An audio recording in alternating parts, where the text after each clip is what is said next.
Hi everybody, this is Kirsty Hall from kirstyhall.co.uk, and I'm just talking today about drawing and the role it plays in my art.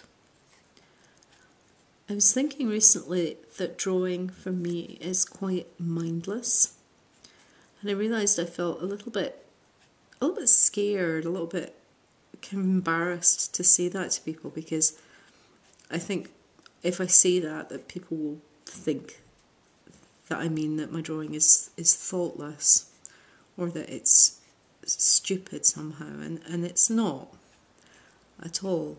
It's just when I'm drawing like this, I'm not really thinking, I'm just being, I'm just drawing. It's quite a zen-like state for me to draw. I just kind of get into that flow state where I'm just responding to the paper and the marks on the paper and what the drawing feels like it needs.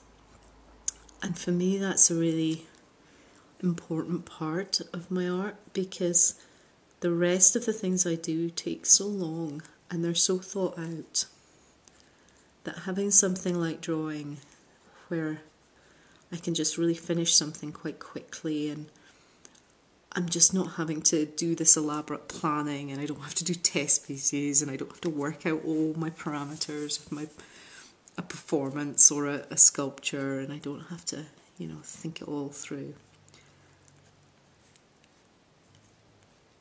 It's quite refreshing and rejuvenating for me, and that's why I draw, really. It's just partly because I've always liked making marks on paper. I've always drawn.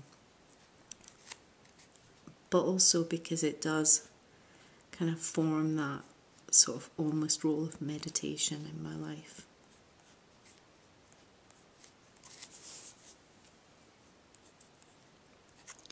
And I think it's really important that we realise that there's more than one way of thinking. And the sort of thinking that you do when you're drawing like this in an abstract kind of way is a really valid way to think. It's just because something's not logical doesn't mean that it doesn't have value.